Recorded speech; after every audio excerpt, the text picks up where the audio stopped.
Hey, welcome everybody to this new IAAP webinar. Oh, recording in progress. Yeah, Beyond the Limitations of Materialism. We have three panelists today, and I am really looking forward to hear from them. One is kind of, we have to get him to log on here, but we are ready to go with the program. I have just a little bit of a reading first before we get into the sharing, and I want to go into. Okay, let me see if I can get it up here, because we're talking about a meeting that happened 10 years ago, and this was the statement of the letter that went out, and I think it's so profound. It was an invitational letter for that meeting, out of which came the post-materialistic manifesto. It says, few scientists are aware that modern scientific worldview rests on a few assumptions, actually metaphysical speculations based in classical physics. Materialism, the idea that everything in the universe is made of minuscule billiard balls, is one of these assumptions. Nearly a century ago, quantum physics demolished these assumptions by showing that atoms and subatomic particles are not really objects. They do not exist with certainty at definite spatial or locations or definite times. In addition, quantum physics demonstrated, and this is the work from Einstein and Schrödinger and others, demonstrated that particles being observed and the observer, the physicist, and the method used for observation are linked. And the results of the observation are influenced by the observer's conscious intent. This effect implies that the consciousness of the observer is vital to the existence of the physical events being observed. That is, quantum physics acknowledges that the physical world cannot be fully understood without making reference to mind and consciousness. And let's see now, click. And the dominance of the materialistic ideology in the academic world has seriously harmed or hampered the development of consciousness research and the scientific study of spirituality.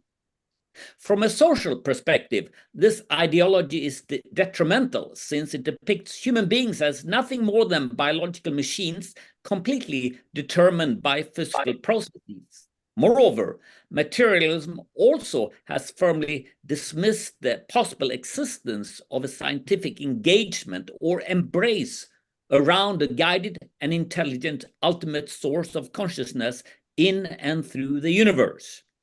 So I just want to put that out there. That's kind of the basis for this manifesto. And we have three eminent speakers here with us today, or panelists, who want to kind of comment on the development since that, for the last decade. Actually, the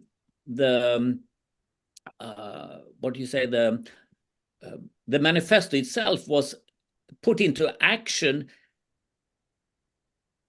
10 years ago. We're just a week off, but 10 years ago, we were able to see it in print. And since that time, there have been, a whole bunch of scientists who signed on to it. And the first of these scientists, these eminent people who agree with these 18 points that you can access by the link on the flyer that you got, is Christina Rawls, a PhD, evidence-based trans medium. She got her PhD actually in philosophy in 2015 and taught philosophy full-time until 2021, when she left academia by choice to pursue a vocation as a medium, evidential, mental, and physical medium, and she has supernormal experiences with spirit world since childhood. And I'll put a little bit more of her bio in the chat and a link to her website where you can find out more about her. But I don't want to take much time from her speaking, because she is need to rush off to another appointment after this very quickly. So, Dr. Rolf, Christina, please go ahead. Thank you. Yes, thank you so much for the invitation and the opportunity to be here today. Yes, we did have Stefan New. I had a previous engagement. I'm about to do a trans channel gathering, and actually the people who are going to be in that trans channel event are here to listen as well to everything we're doing right now. But thank you for the invitation and opportunity, and to my fellow panelists to give my impressions on the current state of academia today as it regards the truth of life after physical human death.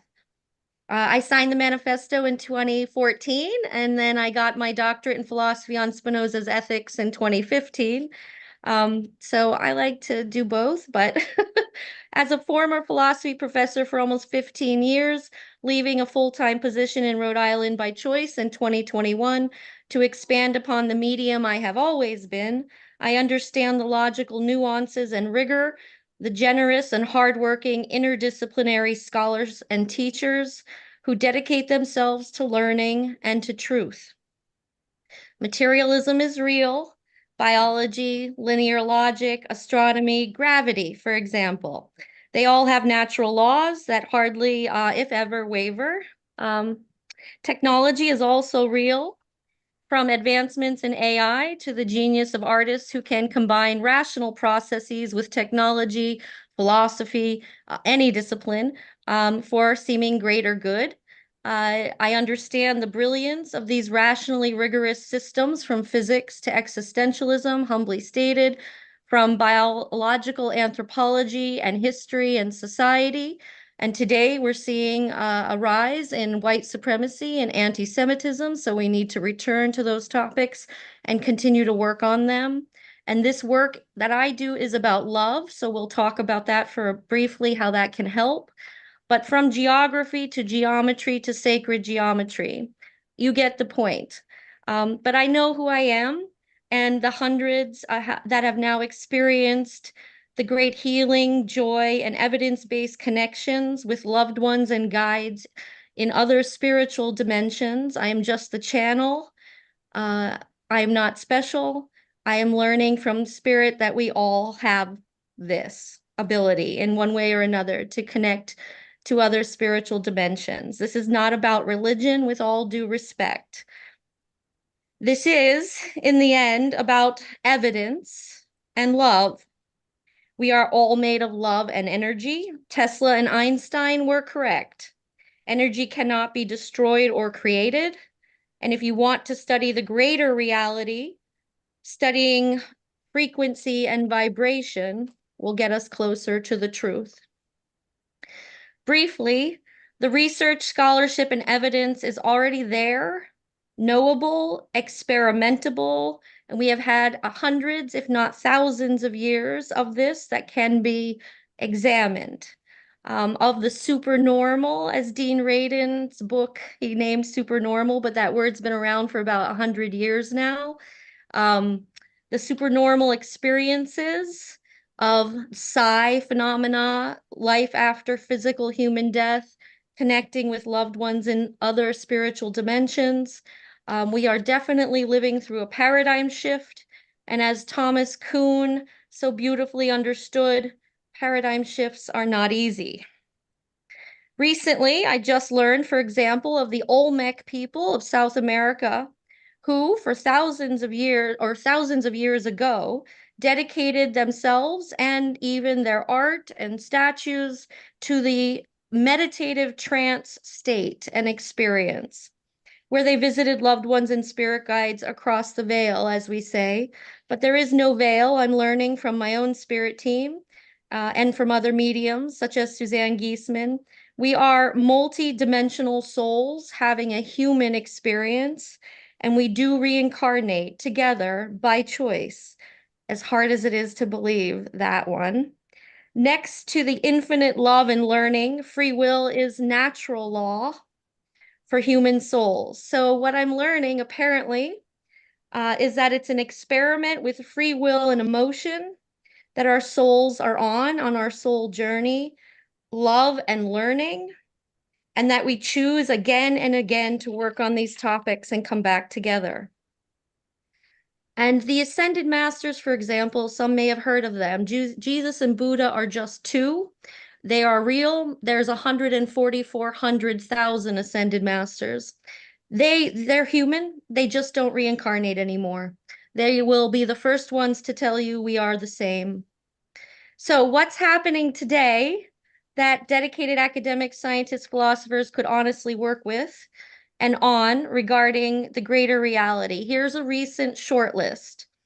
40 years, and many of you may have heard of many of these things, and I'm hoping to introduce a few new things you have not heard of, but they can all be looked into and are all very legitimate.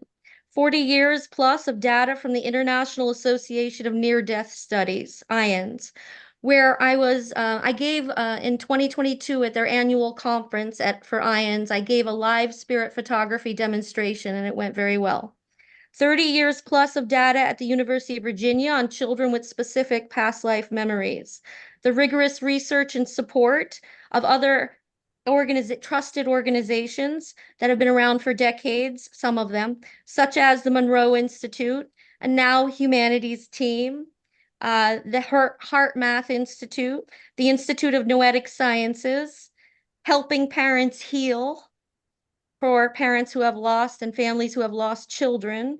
They use vetted mediums to help the families who are grieving. The Shift Network and related.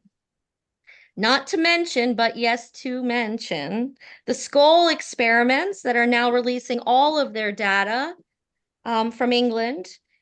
Investigative journalist Annie Jacobson's Pulitzer Prize nominated work, Phenomena, on the decades of research and use of evidential mediums and psychics and controlled remote viewers by the US government, and the NASA astronaut experiments they did with telekinesis and related in the 70s, I believe in the 80s, but it was nominated for a Pulitzer Prize. Madame Blavatsky's channeled teachings of theosophy, which the dialectical materialists and continental philosophers and atomists that I'm trained by and that I learned from, the creative, loving, beautiful, thanks, Stefan, beautiful atomists that I learned from in continental philosophy, they might benefit from learning or studying, if they don't already know of Madame Blavatsky's theosophy, because she does talk about spiritual atomism.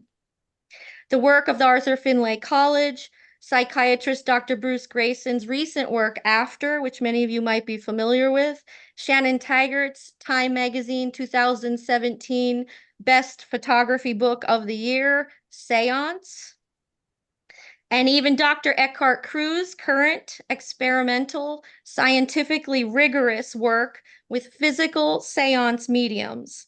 I have now experienced 12 or so real seances with internationally recognized, scientifically tested physical materialization mediums. These experiences are life-changing, mind-altering, healing, loving experiences, and they are real. And in a real seance, for those who may not know, the spirit world walks into the room. I'm not afraid to talk about physical mediumship. I am a physical medium, not just a mental medium. And I'm not afraid to talk about the truth, philosophically and otherwise, of these experiences and of the reality of this. But in these real seances, the spirit world walks into the room and everybody sees and hears them. Everybody in the room sees and hears them and can talk to them. I have literally had a conversation on economics with Sir Winston Churchill in a seance, among other experiences, with witnesses. So people like Stuart Alexander and Memoir of a Physical Medium, I highly recommend. He's now retired. Nicole DeHaas in Holland, who's creating a whole library around this work. And Gary Mannion, the psychic surgeon, he's only in his 20s. He's been scientifically tested over 70 times. He is a psychic surgeon and seance medium. He does come to the United States every year. Kai Muga, who I'm going to finally sit in a seance with in a few weeks from Germany. Michael Shane, Julie Adriani, and Warren Kaler are just a few names who are real seance mediums who have been scientifically tested or can be. And perhaps the real most current paradigms Kickstarter, things like Dr. Gary Schwartz's Soul Phone project, and something, if you have not heard of, Very Soul, Verysoul, co-founder, founded by Sally Hawk. Let me very briefly mention Very Soul and what they're up to. I've personally successfully completed over 100 hours, almost, I think I'm getting toward 200 hours of practice time with other mediums from around the world through Very Soul. You can practice 24/7 a day, 24/7 with mediums from around the world. I'm now taking starter clients pro bono, finally. It's not about money. It's about connection and healing and evidence. It's about the love and the learning, but I am allowed to make a living. So there is an Wow. ethics. There is an ethics and professionalism. Thanks, Stefan. There is an ethics and professionalism to all of this.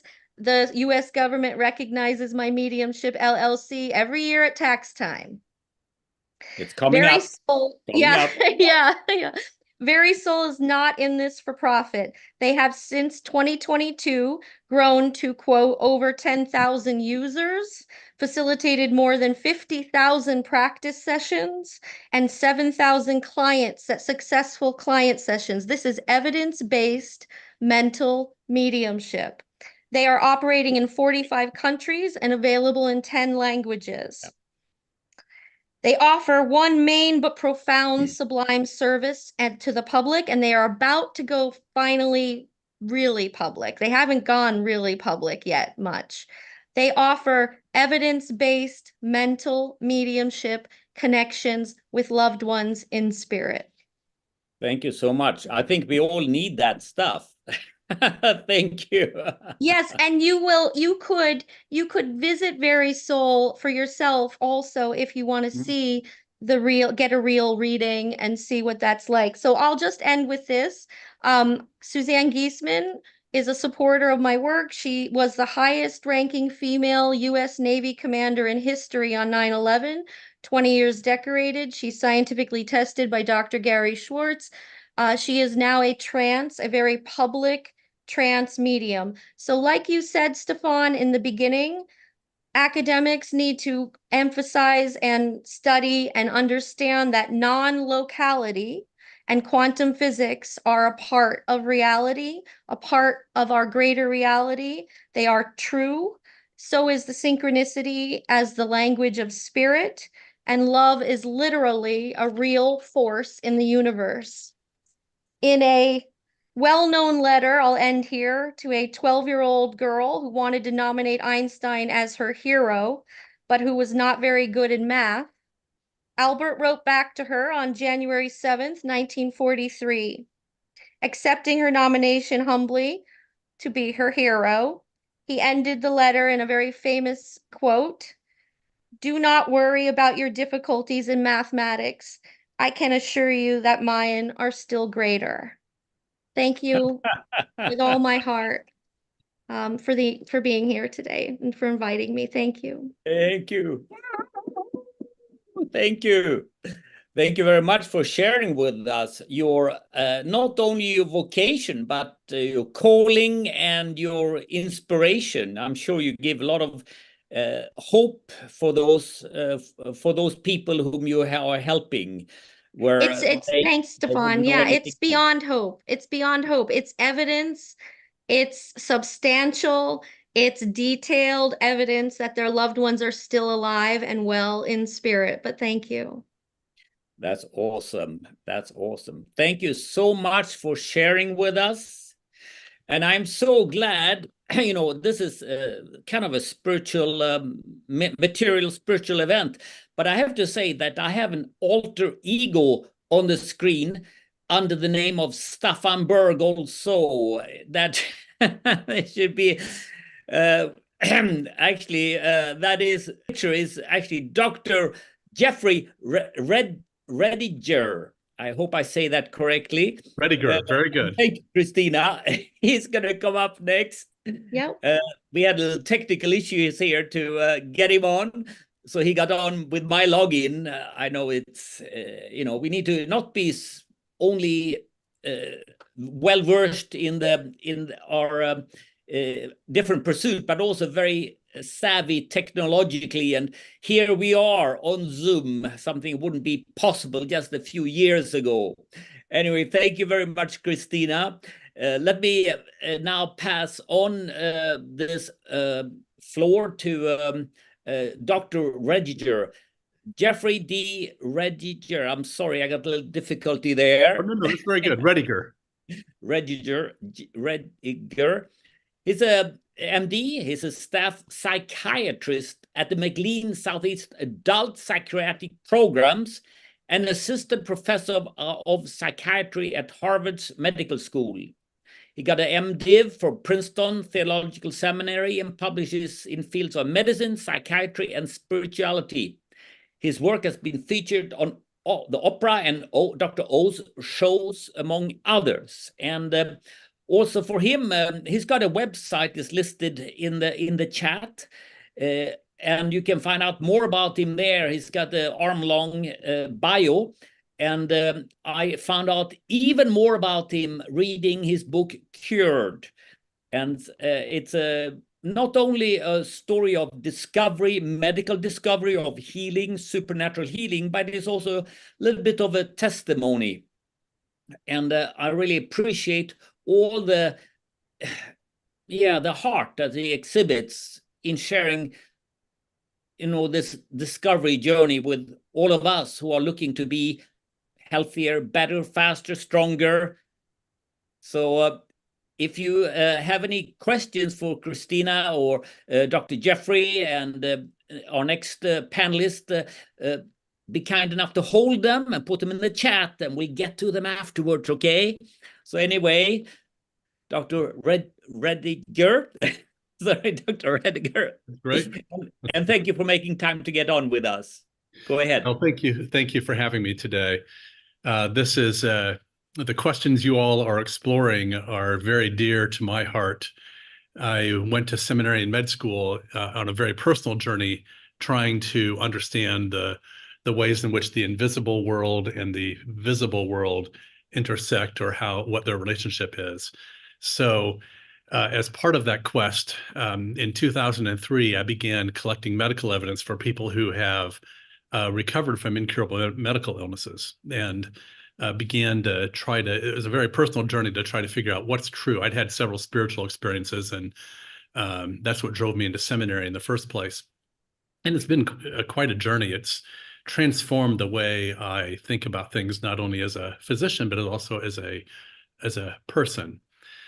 So, I think it was really doing some of this research early on in Brazil that I began to realize that the invisible world really is more real than the visible world. But how do we understand that?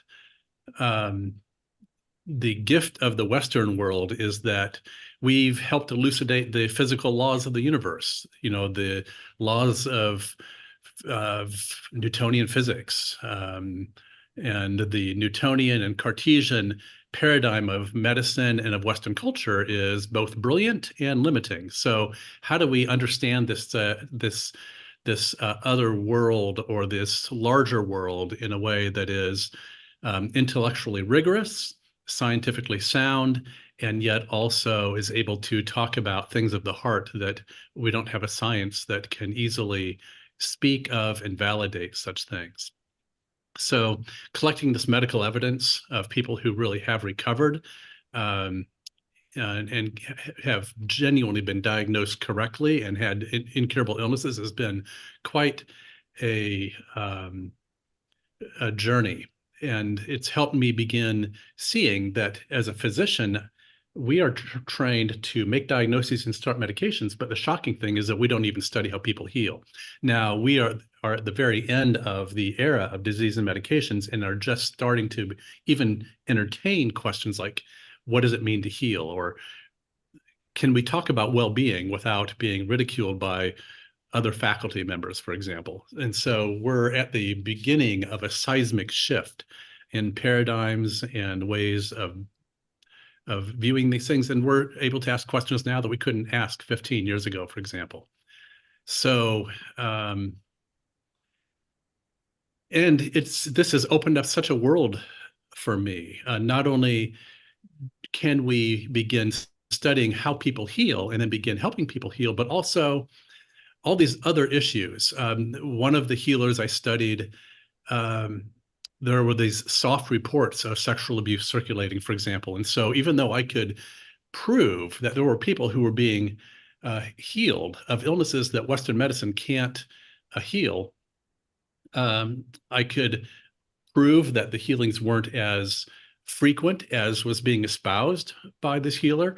And what do you do about these reports of sexual abuse? What do you, these reports that initially were, it was difficult to figure out what was going on because you would hear these soft reports and then the stories would disappear, perhaps because people were afraid to come forward more definitively.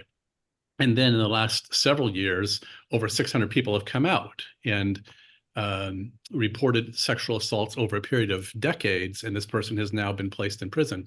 And so I've realized that not only do we have this mystery of a world where the invisible world is real, we also don't know how to create parameters so that people are safe when they are in vulnerable places in their lives. And this is a problem in medicine too. There's all kinds of narcissistic doctors, and they get away with things all the time.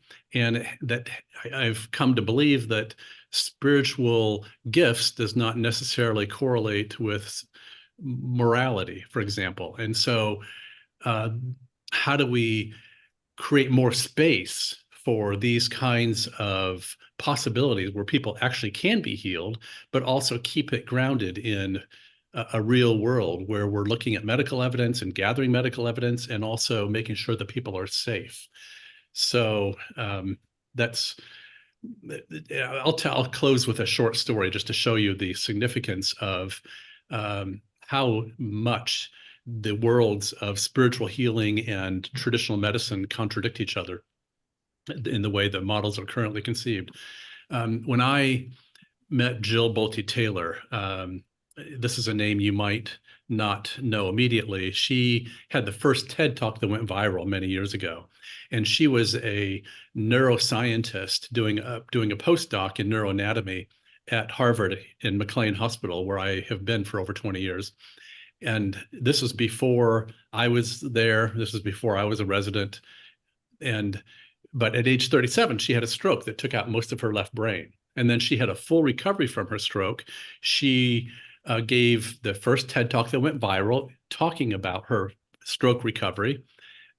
She wrote a best-selling book that's in something like 30 languages, has been sold around the world for years and years and been massively helpful to people. She's been named by Time Magazine as one of the most important people of 2008. Oprah was doing a movie on her life until Jill pulled out. And yet, when Jill and I met, Jill said, "I've been waiting for you for 22 years. She said, in 22 years, not a single doctor has ever asked how I had a full recovery from my stroke. Now, that's a striking statement, right? A neuroscientist, full recovery from a massive stroke, and doctors aren't curious. And I will say that in the over 20 years that I've been doing this research, not a single person I've spoken with who had medical evidence for the recovery ever had a doctor who was curious. The good doctors will say, well, whatever you're doing, keep doing it because it's working. But they're not curious. And so what I really hope that we can begin creating is as we open this new era of disease and studying the possibilities of healing and what's possible within us, that we begin to become more curious. So I'll stop there. I could tell lots of stories. The stories in science are an important piece of how I think we can bring these things forward. But thank you for letting me be here today. Thank you very much, Dr. Rediger. I appreciate that. You shared a lot of stories. If you want to hear, anybody in the audience want to hear more stories of his, of amazing healing experiences and what caused them, read his book. That's a plug for you. Thank you so Anyway, much. it's a good book, you know. It's good, and I appreciate you sharing, but also your heart of wanting to find out more, wanting to find out more. I mean, this is in the medical field, and anyway, put your questions in the chat. We appreciate that, and thank you very much for sharing. Thank you for having me. Yeah, hang on if you can to the Q&A afters. We have another amazing panelist with us today, and I'm sorry we have to rush on here. Dr. Ruby Nyman is a psychologist and clinical assistant professor of medicine at the University of Arizona Andrew Weil Center for Integrative Medicine. He specializes in sleep and dreams, and is a fellow of the American Academy of Sleep Medicine. By merging scientific with psychological and spiritual approaches, Dr. Nyman has become a leader in the development of integrative approaches to sleep health. And also he got the book out, Healing Night. He's got other books too, but that's the one I chose from his selection. He's got a website like Dr. Rediger and Dr. Rawls. They got their own websites, and more information is available. But that opened up another my interest in this other aspect of life. I wouldn't say necessarily directly spiritual, but the dark area when I'm asleep.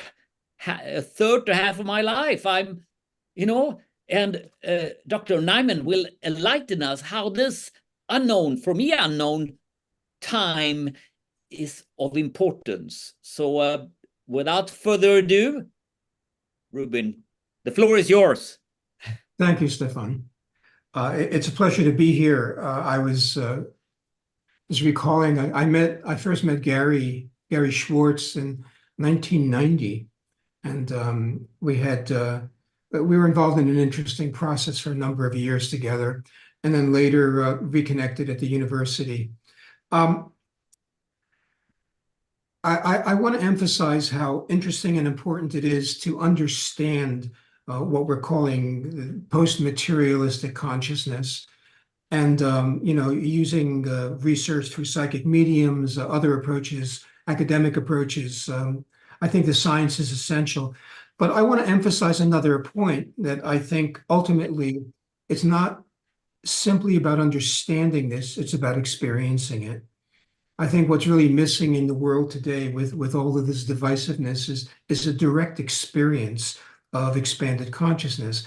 And at the risk of sounding like I'm oversimplifying, I think the most direct foray that all of us have on a daily basis into this other kind of consciousness is when we sleep and dream.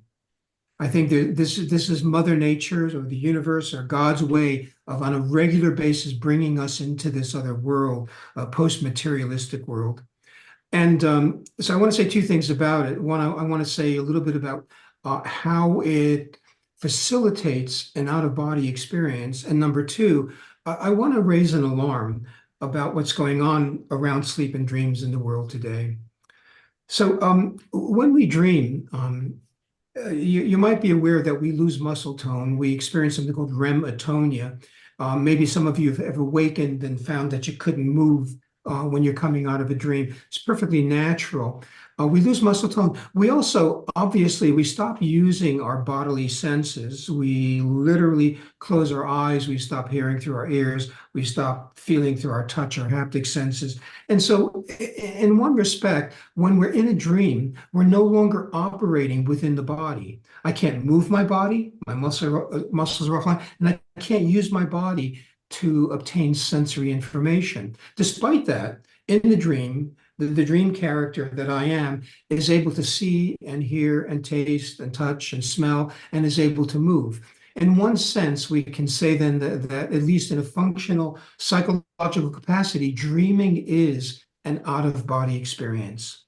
We are no longer in the body. And I think it's essential in many ways, and maybe one of the most important I want to highlight. When we're in a dream, unlike being in a body, our boundaries are not rigidly defined. Right now, we all have a sense of being embodied, and we're inside of these skin suits, right? They fundamentally define our biological boundaries. In any dream, I can be me, I can be someone else, I can be you. I can simultaneously be here and I can be there. So we're not living in a world where there's a strict identification or definition of self. Because of that, independently of the dream, no matter what we dream about, no matter what the content of the dream is, dreaming itself is a practice in psychological permeability. We become permeable in the dream, unlike the way we are typically in waking life. And what that means is we're literally practicing being more empathic. And there's newer data arising around this, that good dreaming, among many other things, is associated with increased empathy in waking life. We carry some of the practices that we engage in the dream back into our waking world. And dreaming is important in many other ways. It consolidates procedural memory. It's important in terms of facilitating creativity. It actually fundamentally digests and assimilates waking world experiences. Difficult to process experiences will show up typically in a symbolic fashion in a dream, and they will be processed. Dreaming fundamentally down-regulates negative emotion. Rosalind Cartwright, who did immensely wonderful research in this area, came to believe that dreaming was a kind of endogenous therapy. So above and beyond all this, dreaming is healing. But dreaming is an experience in this larger expanse of consciousness that most of us don't have. The alarming point I want to make is we are, as a culture, as a Western world, we are at least as dream deprived as we are sleep deprived. There's a dramatic decrease in the amount of time people dream and the quality of their dreaming. In fact, it's possible, I believe it's probable, that most of what we call sleep deprivation, and we're aware that we're a sleep deprived world, most of what we're calling sleep deprivation is actually REM sleep. It's actually dream deprivation, because most of that occurs in the latter third of the night, and that's the time when we're dreaming. So we are in the midst of what I consider a pandemic of dream loss. If you're interested in reading about this, I have a piece in the Annals of the New York Academy of Sciences entitled Dreamless, the Silent Epidemic of REM Sleep Loss. And given that we're spending less and less, I mean, we as a collective, it doesn't mean each of us, but we're spending less and less time in that post-material state, if we use that term, less and less time in a place where we're out of body, where we have expanded consciousness. We live in smaller and smaller worlds. We live in a contracted collective consciousness. I'm writing about this now. I call it stub toe consciousness. You know how you might be strolling along your house and barefoot and everything is fine and you're living in this expanded, wondrous world, and boom, you hit your foot on the coffee table, and in a matter of a half a second, your entire consciousness shrinks from its godly, divine expanse down to the tip of your big toe. That's stub toe consciousness. Now, that's a metaphor for when people are living with unprocessed pain. They live in smaller and smaller worlds. Their worlds contract. The main issue here is that so much of what we consider normal, natural lifestyle significantly suppresses REM sleep and dreams. One of the big ones, maybe the biggest one, is in the Western world, we consume excessive amounts of alcohol. I'm not a teetotaler, but the data on alcohol raises some interesting questions about health. And a lot of people, and I'm most familiar with America, a lot of people drink unbelievable amounts of alcohol on a daily basis, upwards of 10 drinks a day. It's a huge amount of alcohol. Alcohol, even a small amount of alcohol, will help people fall asleep, but it dramatically interferes with REM sleep. It suppresses dreaming. It shakes up our dreaming. Number two, the vast majority of the psychiatric medications we use interfere with dreaming. Whether we're talking about the classic benzodiazepines, minor tranquilizers, they interfere with dreaming. And ironically, virtually all antidepressants interfere with REM sleep. to varying degrees. If you're familiar with older MAO inhibitors, they can pretty much block it. The newer drugs less so, but to varying degrees, they all interfere with REM sleep. It's interesting, we've known for years that depressed patients, when you look at their sleep architecture, they actually looked like subjects, both animal and human subjects in research, that have had their REM sleep intentionally deprived. People who, and this is sort of almost a classic psychoanalytic perspective, people who don't dream well, people who lose their dreams become depressed. Poor dreaming is associated with that. It may well be that the symptoms of depression are actually an attempt on the part of the body, the mind, the spirit to restore dreaming, and it's uncomfortable. It's almost like a fever that's responding to an infection. We know most fevers actually are helpful, and the symptoms that are associated with depression. I don't know if you're aware of this, but my favorite research around depression is when scientists sit down and actually ask depressed people what they really want. If you'll excuse my using a four-letter word, depressed people want to rest. What a big surprise, right? In a world where everybody is hyper aroused. And this is really a step toward the restoration of their sleep and their dreams. And I'll say one last thing about it. You know, we're in the midst of this insomnia pandemic as well, and big pharma keeps sending new medications down the pipeline. They tend to work in some ways, in some limited ways, for a short time. If there is a secret, an open secret, to use Rumi's term, to getting to sleep, we need to remember that the natural bridge between waking and sleeping is dreaming. Whether at the beginning of the night we go through a hypnagogic dream or through the night. And again, we live in a world where the dream has been disparaged. Let me close with this little story. Some years ago, I go to the annual International Association for the Study of Dreams meeting, and we were meeting in Southern California. I stopped there, met a friend in a cafe, and I looked across the room, and there was a magazine on the table, and it was called Dream. And I thought, yes, synchronicity. The gods are with me. I'm going to a dream meeting. This magazine had bold title, A Dream, on the top. I went over and picked it up, and it was a real estate magazine. And it reminded me that one of the most commonly used ways that we use the term dream in the United States is in reference to a house. The American dream is a house. And what could be more materialistic? And we're altering this beautiful notion of expanded post-materialist consciousness and reducing it back to a house. So we really need to do all we can to improve our REM sleep and dreaming. Thank you. Thank you very much, Dr. Nyman. That what you expressed seems like a dream that we have, and I think many of us say, oh, I wish I can just kick back and take more time for that. So whether I have a small house or no house, it's very nice to lay down. I have to agree with that.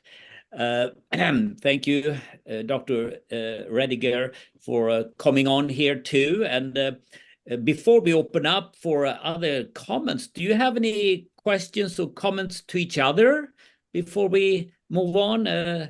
You had we had three very different panelists, and unfortunately, Dr. Rawls is not with us at this time, but they're really, a medium aspect, but we still have you here. So do you have anything that you got triggered by each other that you burning to question? I would start with a comment just of appreciation for what you're doing, Dr. Rediger. I just, prior to this meeting, was at the university. We teach fellows, across medical disciplines. We have a 2-year fellowship program in integrative medicine, and the patient we reviewed today was a woman with stage 1 breast cancer and other issues, but she had a really strong spiritual life. And it reminded us of the importance of that crossover. And I appreciate the fact that you bring that to the fore. Well, I so appreciate your work as well. I remember as you were talking, and I so appreciate your talking and elucidating how important dreaming is. The Aborigines in Australia, I've heard, have said that the dream life is our real life, and that our waking consciousness of the West is more of a dream state or a sleep state. So just the importance of what you're doing is beautiful, and I really appreciate what you're doing. Reminds me, I worked with a dream teacher for many years, and he had an interesting cosmology. It came up when we would ask about precognitive dreams, and maybe you're aware. I always question audiences about how many people have had precognitive dreams, and almost always, and this is around the world, about half the hands go up. So it's an extremely common experience, and nobody can explain it. The way my teacher explained it, he said nothing ever happens in this material world before it happens in what he called the dream world or the spiritual world. It's like if you look up at a star that's 100 light years away, we know that when we're seeing it, it's already gone. It already happened. And then basically it seeps down here. He believed all of life happened like that and seeped down here. So it's not that we have precognitive experiences, it's that waking is a post-cognitive experience. Man, that's really fascinating. That's a mind-blowing doorway into a very different universe.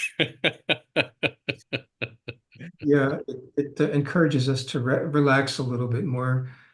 And have a little humility. Yeah, our Virginia, Australia is like upside down, standing on your head. But the idea they forwarded, or you mentioned here, is like standing our life on the head too, where sleep is not important, but here we come up with it is very important. And I think that even Christina said, the spiritual is really important. So, it seems like we got some priority issues here. Yes, we do. Yeah.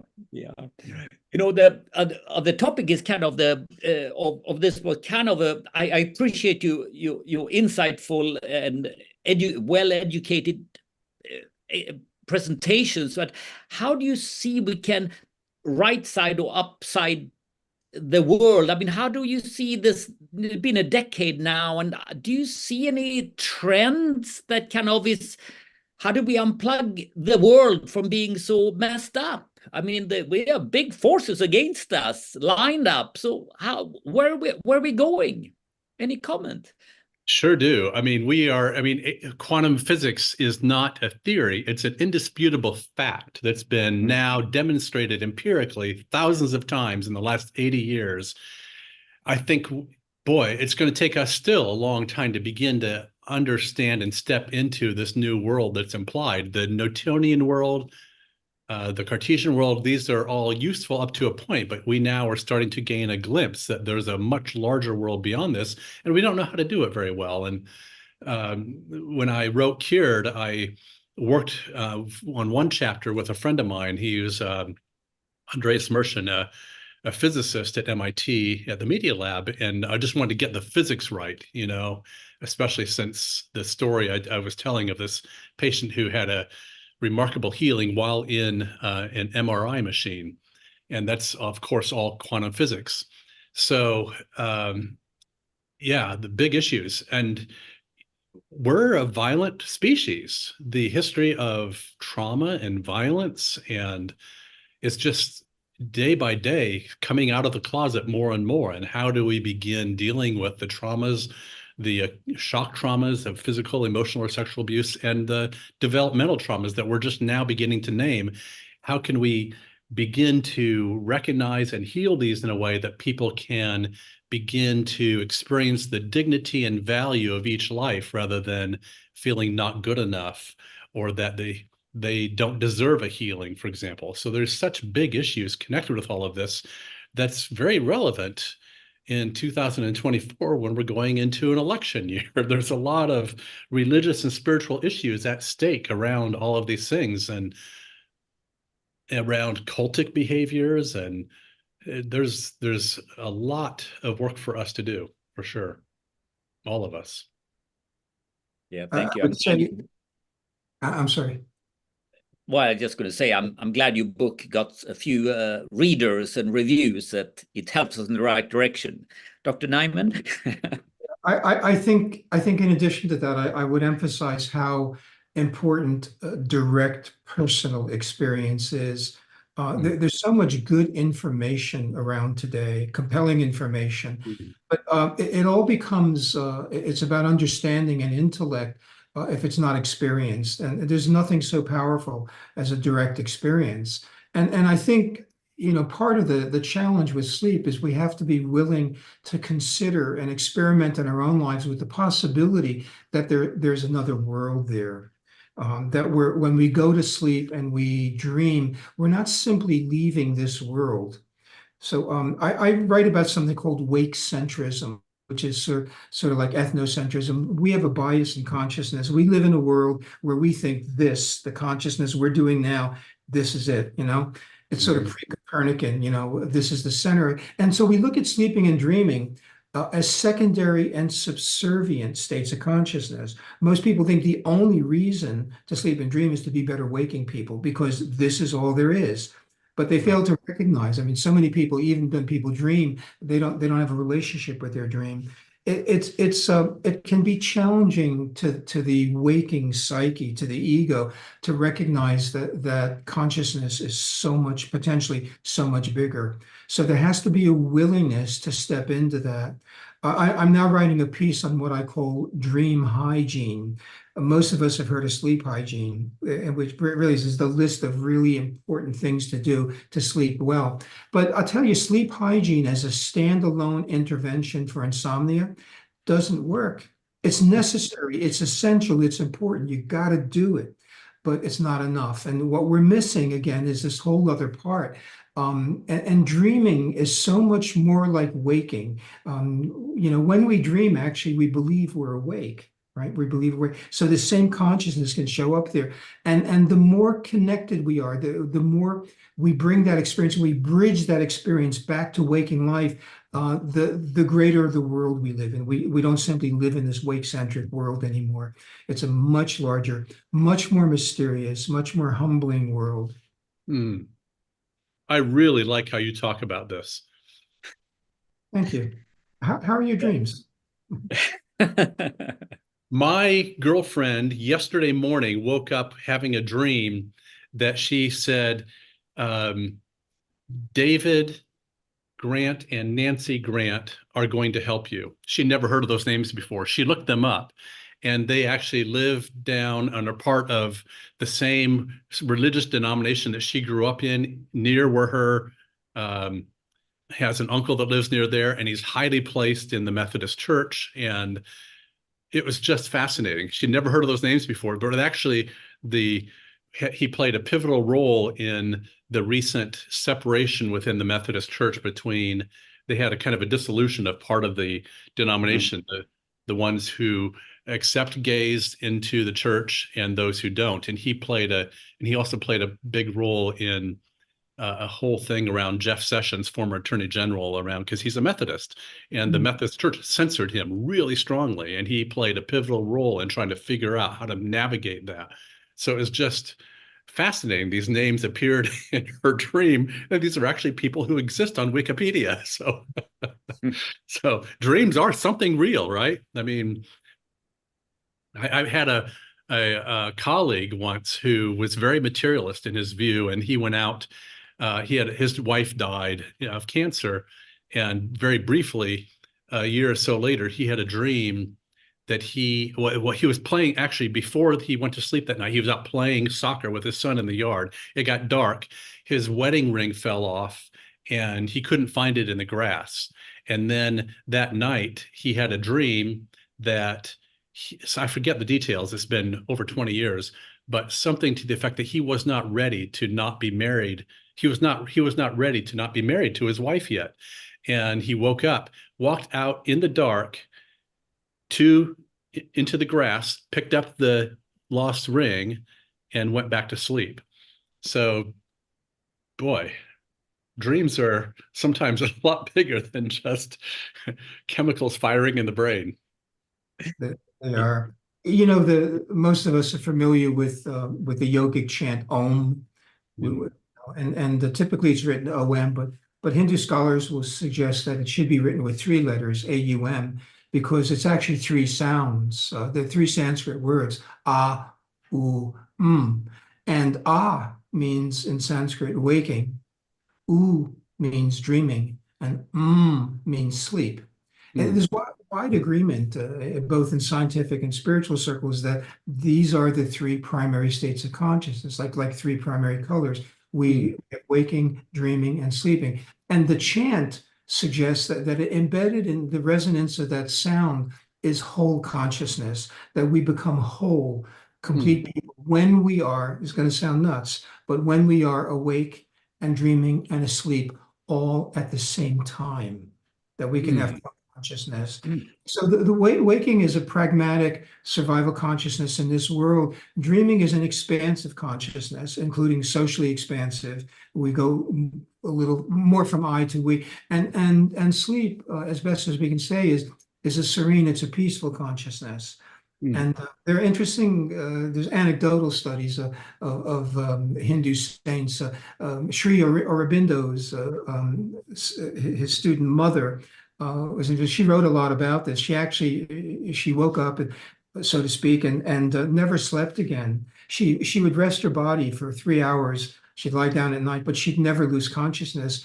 And from her readings, you get that she is always awake, dreaming, and sleeping, always at the same time. So it's a whole consciousness. No, Talk about post-materialism. That's very interesting. We have a comment from Jeffrey Nakama here. He says, more sleep and rest could be the simple solution to a more peaceful world. Amen.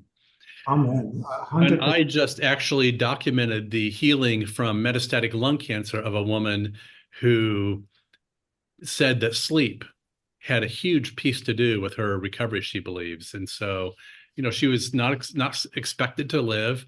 And that's a long story, but she does credit her focus on making sure that she slept at night, and she gave up a lot of social events in order to be in bed, be at home, winding down by 8, in bed by 9, and prioritizing sleep, she believes played a role in her body getting out of fight, flight, freeze, or fawn into a more parasympathetic healing state. So I imagine that also included dreaming. And I'm sure. Carl Jung's student, Elida Evans, wrote a lot about psychological aspects of cancer. And Jung believed that in one respect, cancer was the opposite, metaphorically, the opposite of schizophrenia. In schizophrenia, there was an explosion of dream material through waking consciousness, and people had hallucinations and delusions. And cancer patients, that fundamental creative psychic energy was actually suppressed and diverted somatically. So instead of expressing itself creatively in the world, the creative energy was pushed into cells and tissue, which created neoplasms. Fascinating. Boy, that's a very provocative statement. I have to go. So thank you. Yes. It's been a real pleasure. Yeah, thank you very much. And we talked about science and material and hard billiard balls and spiritual. And now we talk about awake and sleep. Maybe we've been fighting the wrong fight. Maybe we should just, dream and sleep. Maybe that's it. So thank you very much. I think that's a really, really good comment to make. That's really fascinating. Thank you so much for being with us. God bless you. Have a wonderful day and night. Thank you. Take care. Thank you. Thank you, everybody, for being on here. We appreciate you. Thank you very much.